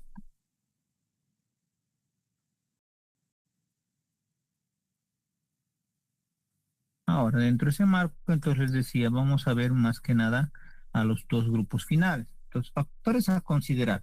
¿Cuándo decido hospitalizar? Que vamos a hablar solo del grave y del extremo, como se dicho, ¿no? Del que te va a hacer hasta paro. Hay que considerar varios factores dentro de ellos. Pacientes sin capacidad de autocuidado. Si te dice que vive solo y demás, obviamente quédatelo por unos par de días porque lo recuperas todo bien y se lo mandas. Que tenga una Disney intensa, ¿se acuerdan la clasificación de MRC que les había mostrado? Pero esta equivale, si quieren saberlo, a los de la clasificación de los norteamericanos, ¿ya? De la NIJA, que equivale a un grado 2. Entonces, con un grado 2, 3 de Disney es obvio que lo vas a tener por un par de días, ¿no? Disney grave que no mejora con tratamiento óptimo, igual lo internamos. Fracaso de tratamiento ambulatorio, igual lo internamos. Comorbilidades importantes. Diabético o que tenga alguna patología cardiovascular, igual lo internamos. Antecedentes de 3 o más exacerbaciones, lo internamos. Taquipnia mayor a 30, lo internamos. Estado de conciencia alterado, lo internamos. Uso de músculos accesorios, lo internamos. Respiración paradójica, lo internamos. Inestabilidad hemodinámica, lo internamos. Aumento de edema periférico, lo internamos. Hipoxemia severa. Ahora, aquí, bien importante. Este dato que les pongo ahí de hipoxemia severa hace una referencia a aquellos que no responden al oxígeno, ¿ya? Entonces, no es para todos, y eso quiero que les quede claro. Es en el mismo texto, en las guías de Gold, te dice, no es para todos, porque les decía hace rato, que la saturación periférica, tú ya tendrías que tener una basal. Si el abuelito lo conoces porque viene para otras cosas, a consultas, es bueno prestarte la historia, ¿no?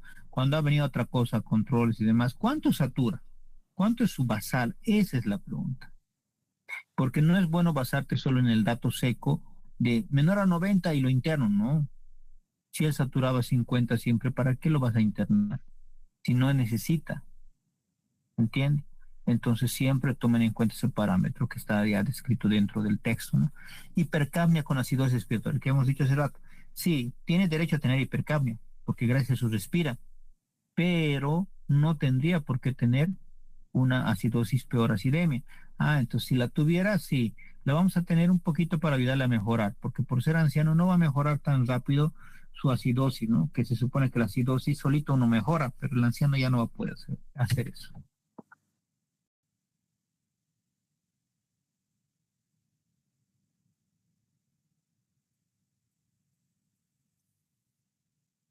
¿Ya? Ahora, el EPOC exacerbado en el tratamiento ambulatorio, entonces factores de riesgo para infecciones por pseudomonas aeruginosa, que es lo peor que te puede pasar con estos abuelitos. Deterioro en la función pulmonar, bronquiectasias, que ya hayas aislado en un esputo pseudomona, que es colonizado justamente la parte brónquica pseudomona, tratamiento antibiótico en los 3 meses previos, y por eso es que la pseudomona ha empezado a surgir, que haya estado hospitalizado recientemente, uso de corticoides, que también es lo malo del corticoide, ¿no? Que te baja eso justamente esta parte inmunológica y bueno, la pseudomonas es lo que te va a aparecer. Deterioro de la función pulmonar, bronquiectasis, aislamiento de pseudomonas, bueno, es lo mismo.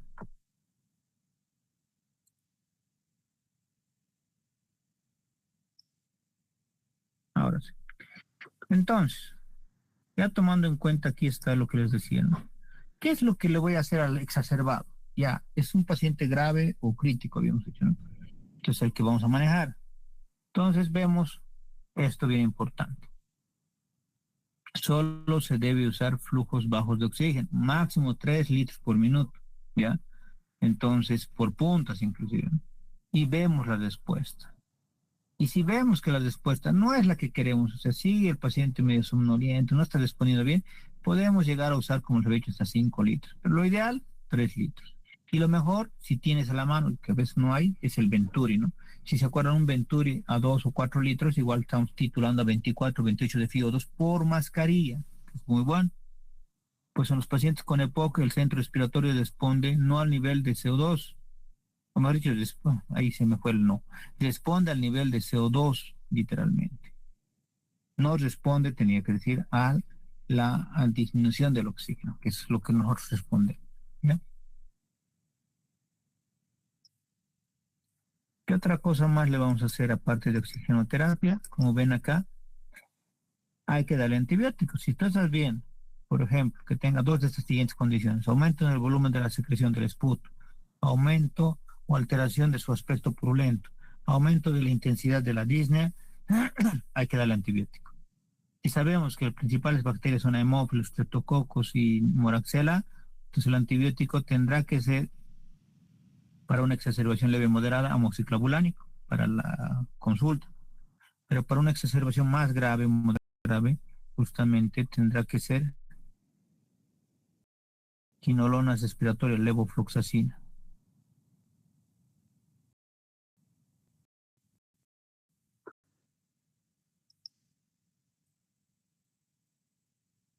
Ya.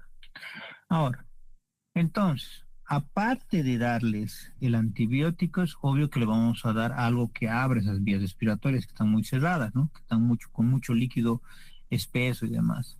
Broncodilatadores, beta 2 agonistas de corta acción, más anticolinérgico bromuro de hipratro. Otra opción, corticoides sistémicos. Están siempre indicados en las exacerbaciones de POC, debiendo ser prescritos por 5 días. Antes les dábamos 10 a 14 días. Otra opción, metilsantinas, pueden ser usadas en casos graves sin respuesta a los broncodilatadores. Y por último, tu última opción y que no les aconsejo es ventilación no invasiva, ¿no? Irte a un CPAP y si no funciona, intubar, ¿no? Ventilación mecánica. Entonces, primero siempre se intenta, oxigenoterapia. Para empezar, vemos si con eso mejora. Si ha mejorado con su oxigenoterapia y han visto que les dije que no es por mucho tiempo, le pónganle oxígeno 4 o 6 horas, vemos la evolución. Y a eso yo lo que hago es impregnarle con antibióticos. Como alguna vez les dije, los antibióticos, lo malo que no entienden muchos es de que el antibiótico tiene que impregnarse primero, después de sin función.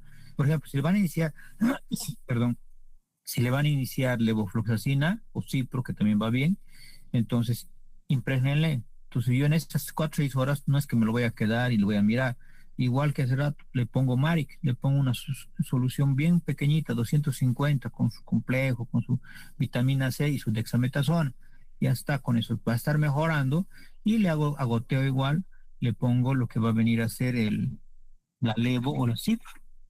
Siendo así que la levofloxacina le pongo la de 750 miligramos y después se lo mando a la casa con el oral que va a ser de 500. O cipro, le voy a poner 2 sachets que son de 4, los de 200 van a ser 400 miligramos y se lo mando con la de 500 vía oral, ¿no? Entonces tienen que ustedes también ver esos grandes detalles. Y va bien.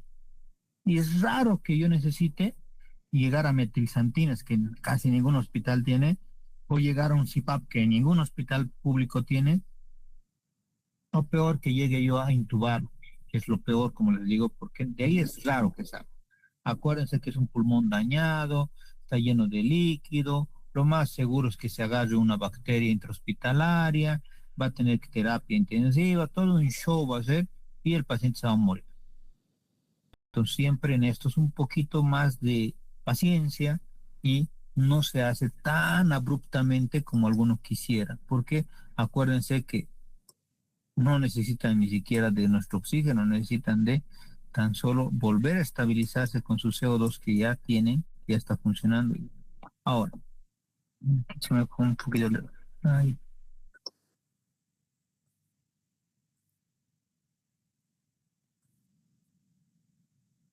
ya.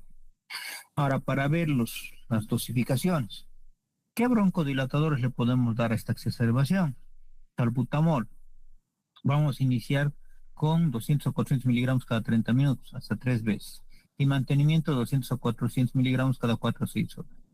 Lo ideal es nebulizarlos. Y el inicio es de 2,5 a 5 miligramos cada 30 minutos hasta 3 veces. El bromuro de hipratropio. Literalmente, lo ideal es igual nebulizarlo. 0,25 a 0,5 miligramos cada 6 a 8 horas. El fenoterol más hipratropio nunca lo he usado. Y el salbutamol más bromuro de hipratropio sí, porque hasta inclusive vienen medicamentos que ya los vienen mezclados. Y se pone justamente 5 de salbutamol más 0,25 de bromuro de hipratropio cada 4 o 6 horas. Las más de las veces, estas exacerbaciones responden solo al salbutamol y es raro que llegues a usar el mixto salbutamol más bromuro de hipratropio. Pero, y eso como les decía el otro día, lo ideal que lo des por vía nebulización porque el efecto que yo quiero es local, el efecto que yo quiero es pulmonar, entonces va muy bien hoy en día dándole nebulizado.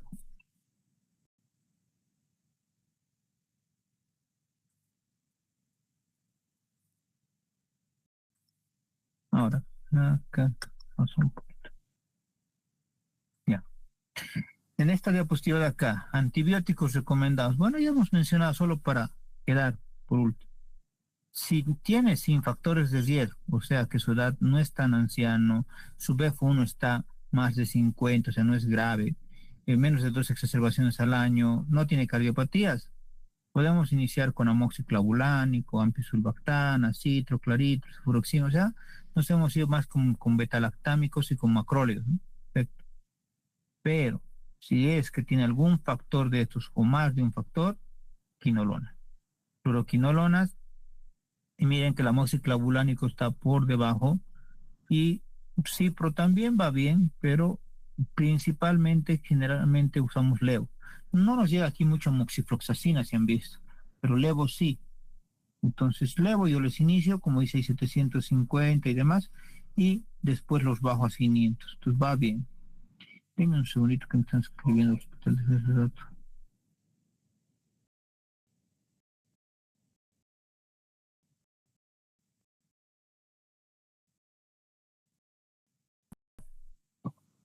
Bueno, entonces eso en cuanto a antibióticos, ¿no? Ya hemos visto qué le vamos a dar. Entonces, tratamiento hospitalario de estas exacerbaciones, viene el paciente con su exacerbación, evaluamos criterios, si vemos, hemos dicho qué criterios para hospitalizarlo, no hospitalizarlo, vemos cuánto es el riesgo de pseudomonas también que pueda tener hasta para aislarlo, y si no fuera así, debemos optimizar solo broncodilatadores, hemos dicho salbutamol, le aumentamos un poquito, nebulizado inclusive, va a ir mejor, le iniciamos antibióticos, corticoides, el mejor se había hecho para pulmón de dexametasona, vemos si todo está bien, favorable, alta, a las 6, 12 horas. Si es desfavorable, obviamente vemos que no, que se quede, vamos a hacer cultivos, vamos a evaluar si le vamos a poner CPAP, algún otro tratamiento más o inclusive ingreso a terapia intensiva. Entonces, o lo podemos mandar tan rápido como 6 a 12 horas después de estar en la emergencia o va a tener que mandar a terapia. Ahora, el poder ver en estos el CPAP, como hemos dicho el otro día, criterios de inclusión, disnea moderada severa, taquipnea mayor a 30, paciente capaz de mantener vía aérea permeable, sus pHs que sean mayor a 7,25, su presión parcial de oxígeno, perdón, presión arterial de oxígeno que tenga menor a 60, su PAFI que sea menor a 200, sin neumotórax, Glasgow mayor a 11, que siempre les digo que esté colaborador, que esté despierto, que tenga una PH2 menor a 29. Pero si tú quieres saber cuándo lo voy a intubar a este paciente, porque también puede ser para intubar, Si está en paro, obviamente lo voy a intubar. Cardiopatía isquémica o arritmia cardíaca, inestabilidad hemodinámica, apnea, obstrucción de la vía aérea alta, trauma o quemadura facial, hemorragia digestiva superior, Glasgow menor a 11 puntos. Y el paciente rehúsa literalmente porque han visto que tiene que estar en tu nariz y también metido, ¿no? Entonces todos esos detalles tienen que repercutir para que tú digas, no, este no va a ir para CPAP, vamos a tener que intubarlo. Bueno, criterios de intubación, ya hemos dicho, paro respiratorio, signos progresivos de fatiga respiratoria, coma o empeoramiento del estado de conciencia, inestabilidad hemodinámica, deterioro del intercambio gaseoso a pesar del manejo médico, fallo terapéutico, y ahí creo que lo copié de nuevo, ¿no? Paro respiratorio lo mismo. Entonces, actitud frente a un crónico reagudizado. Y hemos dicho, lo primero, mejorar un poquito la oxigenación. Pero además de mejorar la oxigenación, hay que abrir esos bronquios. Entonces, le vamos a dar salbutamol y los antibióticos. Pero hay criterios de gravedad que hay que tomar en cuenta. Dentro de esos criterios de gravedad también hay diagnósticos sindrómicos, hay diagnósticos de la causa y demás. Criterios de gravedad, obviamente una taquipnia muy alta. Uso de musculatura accesoria, dificultad de expectorar o hablar, trastornos de conducta, el flapping, que nos indica que hay una alteración neurológica, comorbilidades asociadas. Entonces, criterios gasométricos, que tu presión arterial de oxígeno esté menor a 40, que tu presión de CO2 esté elevada, pero a la par que estés justamente con un pH que está bajando de golpe 7.3, 7.25, en realidad, como hace rato hemos dicho, que ya te dice que vas a tener que intubarlo. 7.2, que vas a intubar sí o sí en ese segundo porque te va a hacer paro ya. Síndromes que tienes que tomar en cuenta: insuficiencia respiratoria por lógica, obstrucción bronquial, la ansiedad que le está generando al paciente, que todo esto sumado es obviamente que ese paciente va a estar teniendo una disnea cada vez más grave. Hasta lo psicológico le va a repercutir porque él obviamente no es de los pacientes que, si bien ya tiene varias veces estos cuadros, pero no es que quiera quedarse, ¿no? Entonces se pone más ansioso el viejito, peor. Entonces también diagnósticos de la causa de agudización hay que ver justamente. Por ahí sigue fumando, no ha hecho sus fisioterapias, no está usando sus broncodilatadores o inclusive está viviendo en una zona muy contaminada. Y si a pesar de todo el paciente muestra persistencia de gravedad, vamos a tener que decirle que va a tener que tener ventilación mecánica no invasiva, o sea, CPAP. Entonces, hay que ver todos estos detalles para poder también darle consejos a ese paciente, porque le vamos a mandar a su casa las más de las veces. Es raro cuando no lo has manejado bien y vas a tener que intubarlo y todo eso, ¿no? Entonces, objetivos de la ventilación no invasiva y dónde lo vas a usar, ya hemos dicho. La no invasiva justamente es para evitar intubarlo a este paciente, porque se te va a complicar más. ¿Dónde puedes usar CPAP? En la emergencia, en internación, donde tú veas conveniente. La idea es que alguien de nosotros esté ahí sentado a su lado y que el paciente también se despierta, ¿no? Que ambos estemos ahí de la mano. En el momento que no esté funcionando de esa manera, entonces va mal la cosa. Y ya saben lo del CPAP, ¿no? Les he mostrado incluso en dibujitos cómo se emplea y demás. Pero si no funciona, lo intubas. Ahora, ¿qué cosas te ayudan a prevenir las exacerbaciones? Que convenzas a la familia que le ayude con el tratamiento, que sea adherido al tratamiento, programas de autocuidado, farmacoterapia, vacunación y cesación del tabaco. Estos pacientes sí o sí tienen que ser vacunados contra influenza y demás.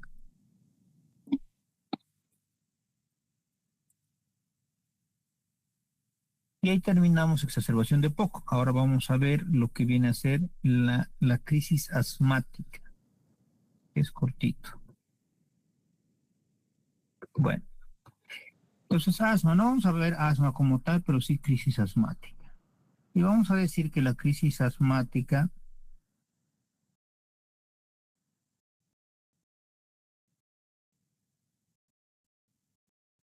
ya, a ver, vamos a ver el GEMA, que es el español, la guía española de esto. Entonces, asma como tal, obviamente, todos sabemos que es una enfermedad inflamatoria crónica caracterizada por hiperreactividad de las vías aéreas inferiores y limitación variable al flujo aéreo, reversible espontáneamente o con tratamiento, manifestándose clínicamente por episodios recurrentes de sibilancia, disnea y fijación del pecho y todo, ¿no? Eso es lo que sabemos del asma.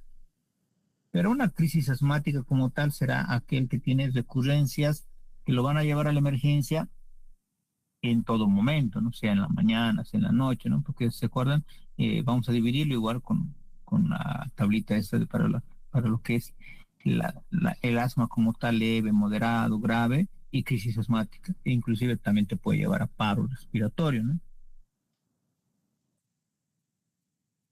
Ahora, entonces, la definición de crisis asmática es un episodio agudo o subagudo que se caracteriza por un aumento progresivo de uno o más de los siguientes criterios: disnea, tos, sibilancias, depresión torácica, junto a una disminución de los flujos respiratorios, que sería justamente el flujo respiratorio pico o el FEP1, que es el que más usamos. Estos parámetros son los mejores indicadores de la gravedad de la obstrucción que el incremento de los síntomas. Entonces, miren que tenemos dos tipos de exacerbaciones o crisis asmáticas. El tipo 1, que es una progresión lenta, que este es el que nos vamos a llevar, este es el que me interesa que aprendan porque es el que nos va a llegar a la guardia, a la emergencia. Progresión rápida, ¿no? Es súbito, un asma hiperagudo, deterioro rápido, en menos de 6 horas ya está el paciente literalmente crítico. 10 a 20% de los pacientes asmáticos les pasa, va más en hombres, desencadenante generalmente un alergeno, ejercicio, el estrés, obstrucción más severa al inicio, rápida respuesta al tratamiento y generalmente te quedas con broncoespasmos por un par de horas, generalmente en cosas de cuidado, por eso sí es lo más de emergencia que nos puede llegar de crisis asmática. Ahora, esta es la clasificación que les decía. Entonces, la gravedad del asma como tal la vemos justamente en base a esto. Puede ser intermitente, persistente leve, persistente moderado, persistente grave. ¿Cuál nos interesa? Este persistente grave. ¿Cuándo es persistente grave? Cuando los síntomas diurnos de asma los tiene continuamente, varias veces al día. La medicación de alivio, varias veces al día. Síntomas nocturnos son frecuentes, limitaciones de la actividad es mucha y la FEV1 es menor o igual a 60. Exacerbaciones 2 o más al año. Ahora, y con esto vamos a cerrar, porque este es el cuadro que resume todo lo que es crisis asmática y que no ha cambiado desde el 2021 y que está justo en la 2026, está el mismo cuadro, porque ha funcionado. Entonces, la idea es esta. Te llega el paciente, evalúas, haces una evaluación inicial y ves anamnesis, exploración física, el FEP1, ¿ya? Y puedes ver la saturación de oxígeno arterial. Bueno, entonces basados en todo eso, tú dices, esta es una crisis asmática leve. ¿Basados en qué? En la FEP1, si es mayor a 70 o igual a 70%. ¿Qué le vas a dar? Salbutamol, 2 a 4 pulsaciones cada 20 minutos. Y vuelves a evaluar. Si ves que hay una buena respuesta en 1 a 3 horas, teniendo esa FEP1 que estaba mayor o igual a 70, si está estable, sintomático, alta. Y le vas a mandar a la casa con prednisona vía oral 40 a 60 miligramos, 7 a 10 días. Le vas a dar justamente glucocorticoides inhalados y le vas a dar agonistas beta 2 adrenérgicos de acción larga. Y le vas a dar un plan descrito, ¿no? Un plan de acción, justo para que vayas a un neumólogo, a un internista, ¿no? Concertas una cita de control por consulta externa. Crisis moderada. Si tu paciente está con una FEP1 menor a 70, por lógica, ahí sí le vas a poner oxígeno. Menor a 40% de FiO2, ¿no? Que siempre les digo, 30 a 40, no más alto. Salbutamol, más bromuro de hipratrópico. 4 pulsaciones cada 10 minutos. ¿Ya? Eso es bien importante. O lo puedes dar nebulizado. 2.5 miligramos de salbutamol más 0,5 de bromuro de hipratrópico cada 30 minutos. Hidrocortisona endovenosa, 200 miligramos, o prednisona 20 a 40 miligramos de oral. Pero como es moderado grave, por si acaso, consejo, yo uso hidrocortisona 200. Fluticasona, 2 pulsaciones de 250 microgramos cada 10 a 15 minutos. O budesonida, que no nos llega acá, 200 microgramos cada 10 a 15 minutos. O nebulización de budesonida de 0,5 cada 15 minutos en pacientes con mala respuesta. Lo mismo. Esperamos 1 a 3 horas. Si está todo bien, puede irse todavía a alta, ¿ya? O nos va a llegar hacia el otro lado, donde después de las 1 a 3 horas sigue con una FEP1 menor a 60, está inestable, sintomático, lo vas a hospitalizar. Lo dejas con oxígeno, otra vez FiO2 menor a 40. Salbutamol 2.5 miligramos más bromuro de ipatropio 0,5 miligramos nebulizado cada 4 a 6 horas. Hidrocortisona 100 a 200 miligramos cada 6 horas. 200 y aquí ya es mucho. Ya estáis hospitalizado, yo les pongo 100 y nada más, cada 6 horas. Prednisona, perdón. Puedes usarlo, pero yo trato de no usarlo porque está hospitalizado por las primeras 24 horas. Darle vía oral, prefiero yo hidrocortisona endovenosa. Y consideras darle magnesio. Yo sí les doy magnesio. Si leen, ¿se acuerdan? Que siempre les digo el cóctel de Marik. Existe el cóctel de Mayer, que es lo mismo que el de Marik.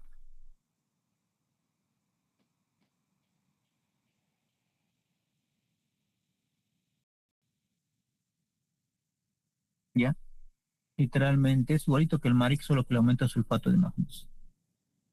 Ahora, ya teniendo todos esos detalles, nos vamos al peor de todos que te va a llegar. Este es el peor que nos va a llegar. Entra con parada cardiorrespiratoria inminente. Tienes que darle obviamente oxígeno. Aquí ya no me voy a ir al PIO2 de 40, está intubado, lo voy a intubar. Ya cuando me responda, lo saque del paro, sí voy a ir bajándole por supuesto. Salbutamol más bromuro de ipatropio, 10 a 20 paus. Esto de aquí, alguna vez se acuerdan que les dije, hay drogas que en adultos no damos por el tubo endotraqueal, ¿se acuerdan que les dije? Esto sí funciona, se puede dar, ¿ya? Lo que yo les decía esa vez, por ejemplo, dar adrenalina por el tubo, ¿se acuerdan? Eso está bien en pediatría, pero no en adultos. Acá sí se puede. La hidrocortisona sí, le voy a dar 200 miligramos CB y consideramos obviamente está intubado, entonces ventilación mecánica. Y la intubación endotraqueal, obviamente. Y lo ingresamos a terapia. Porque en terapia con los ventiladores vamos a poder jugárnoslas para ir volviendo a su normalidad. FIO2 bajo, generalmente en el ventilador les ponemos 30, 40 de FIO2, no más, igual que hace rato. Solo es para el paro, lo sacamos y después bajamos otra vez la oxigenación.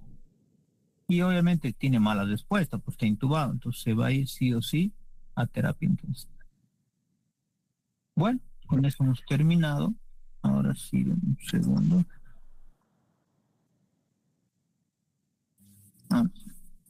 Con eso hemos terminado el temario del cual van a dar examen.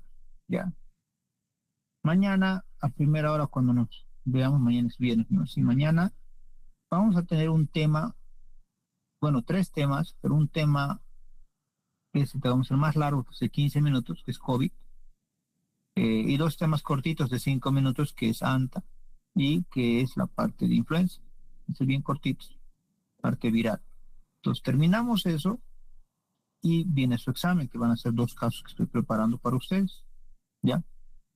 De esa manera, entonces ustedes ya tienen 3 casos que han hecho esta semana y más sus 2 casos que va a ser su examen, con eso ya saldría su nota. ¿Qué les puedo decir para mañana que estudie? Realmente, obviamente Disney no va a entrar porque es una clínica. Lo que sí va a entrar, obviamente las patologías, los scores, le pasen scores, le pasen otra vez aminas y demás, porque obviamente van a usar, porque lo que yo busco es el manejo de ustedes, ¿ya? En cuanto a los scores, tienen que saberse los scores. Sé que es mucho, lo sé, pero es que se usan. Por ejemplo, de NAC, tienen que saberse scores. Tampoco van a revisar el PSI, ni yo lo voy a manejar, no me interesa manejarlo, no me da ninguna, como les dije ese día, lo he usado y no mejora nada el manejo comparado con un CURP 65, que sí te lo tienes que saber, ¿no? Después de eso tienes que saber ATC-ITSA, tienes que saber el PS CURPS 80, tienes que saber el SmartCop, esos 4 scores tienes que saber. Para la parte de sepsis de la NAC tienes que saberte justamente este score que es el QSOFA, ¿no? Que son 3 criterios y nada más. En la vida real usen el SOFA 2, está mejor. Justo el otro día interné a un paciente con neumonía y con el SOFA 2 me da más chance hasta de no equivocarme en cuanto al grado de gravedad, valga la redundancia, del paciente con NAC. En neumonía intrahospitalaria, literalmente solo hay un score. ¿Se acuerdan que les dije que sirve? El CPIS. Después de eso, insuficiencia respiratoria no está difícil. Lo único que hay que saber, si se acuerdan, es esa clasificación que te habla, la de Berlín versus la de Kigali. ¿Se acuerdan que les mostré? Hablando de la saturación del SAFI y obviamente la saturación periférica versus CO2, que esa es la de Kigali. Solo eso, para que tú me digas en cuál grado está el paciente. Y saberte la clasificación más obvia, que es la que les dije de insuficiencia respiratoria en 3 grados, ¿no? Donde el grado 1 es insuficiencia por hipoxia, grado 2 insuficiencia por hipercapnia, y el grado 3 que es insuficiencia mixta, ¿no? Que es el antiguo.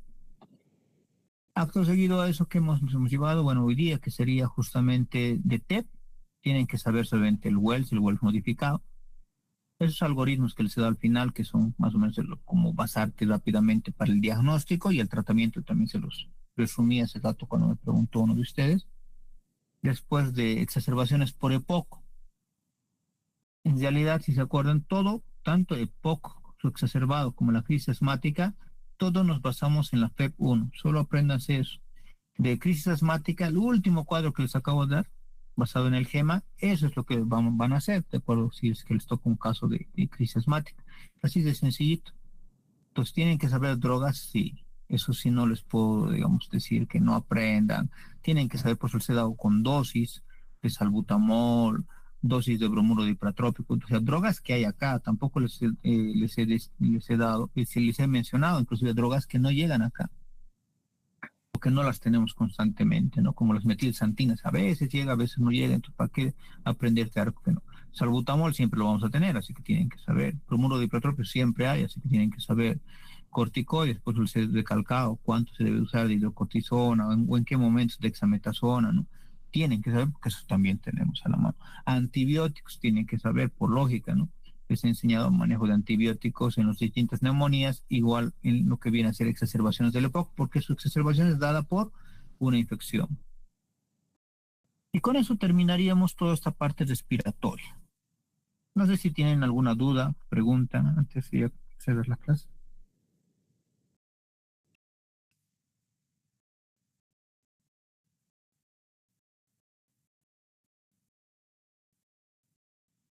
¿Nada? ¿Dudas?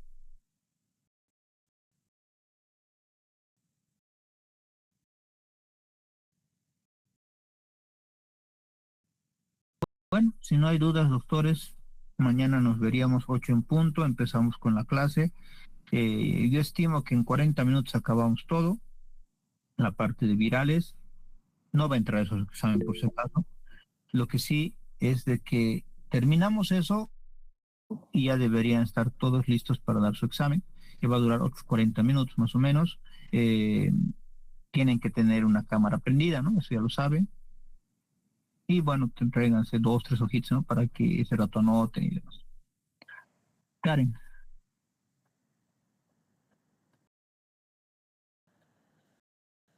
Doc, disculpe, no sé si es solo a mí o la plataforma de Moodle no me quiere dar. Desde el día de ayer estoy así. No me ingresa ni desde la laptop ni desde el celular. Gracias a una compañera también me pude conectar hoy día a la clase. Consejo que les puedo dar, porque justo ayer igual hablé por uno de ustedes, no sé si es tu grupo, del otro que se ha aplazado, por eso les habilité que decía actividad remedial, no sé si era de este grupo, no me acuerdo, pero había una aplazada. Entonces, peor estaba esa situación, ¿no? Tenía que subir su tarea sí o sí, porque yo no puedo revisar, saben, tareas si es que no está en plataforma. Un consejo que les puedo dar que me ha funcionado a mí, no cierren la ventana. Yo, por ejemplo, sigue abierto mi ventana de la plataforma, ¿ya? No lo cierren, déjenlo abierto. ¿Qué error había ocurrido, ¿no? Tipo 8 o 9 de la noche, la coordinadora me escribe y me dice de que había habido un error en San Simón, en la central, ¿no? Que es donde están todas sus computadoras, qué sé yo. Entonces todo su sistema se había apagado por un corte eléctrico y es por eso que está así, como decirles, está inestable, ¿no? Sería la palabra. Entonces, consejo, pues ya manténganlo abierto, pues desde ayer que está abierto mi plataforma de mí, en otra ventana, y no me ha pasado nada. Pues me decía justamente algunos, igual de ayer de esta muchacha que tenía que subir su tarea, que no entraba, pero es que, bueno, desde mi lado sí estaba y estaba abierto todo el rato, pues yo no lo cierro mi plataforma. Entonces, traten de mantenerlo abierto en su portátil donde van a dar el examen y eso también a mí me ha ayudado, así que por eso hasta ahorita sigue abierto. Igual yo he entrado por el link igual de la plataforma. Sí, alguna persona me escribió hace rato al iniciar justo que no estaba pudiendo entrar, ¿no? Entonces, es por eso, ¿no? Que es porque les puedo decir, literalmente esa parte ya sale de mis manos, ¿no? Pero sí, entren, a ver, hagan esa prueba, no lo cierren la ventana, déjenlo abierto. Y su compu igual yo lo dejo hibernado, ¿no? Nunca lo apago, ¿no? Entonces eso sería el único consejo que les puedo dar porque tampoco soy ingeniero de esa área y entonces no les podría decir más, pero eso me dijo la coordinadora, de que el error es desde allá, pero lo malo también es el tiempo, ¿no? Fácil, digamos, podría ser, digamos, que no tengan más tiempo, pero no, el lunes ya comienzan las clases con el doctor Virués, entonces ya tienen que acabar sí o sí este módulo, así que les voy a pedir eso. Mañana, entonces ahorita que ya han entrado, qué sé yo, algunos de ustedes, pues ya están abiertos plataforma, copien ya el link, porque ya está el link, ¿no? Para copiar, copienlo el link de la clase de mañana. O lo que voy a ver, vean que a la tarde igual tengo que dar clase al grupo de la tarde. Si veo siempre que está todo mal, que me cuentan ellos de que igual sigue en la tarde funcionando mal, entonces voy a ver yo de crear como la otra vez, tomarles un examen por el Zoom, pero no veo la necesidad, como te digo, está funcionando, pero lo malo es esa partecita, ¿no? Déjenlo abierto y así ustedes me avisan si es que no funciona o funciona eso. ¿Ya? ¿Algo más, doctores? ¿Nada? Bueno, doctores, entonces mañana por favor 8 en punto comenzamos para no tener retrasos y poder terminar. Vean que nos lleva tiempito el examen como el otro día, ¿se acuerdan? En el caso nos lleva tiempo.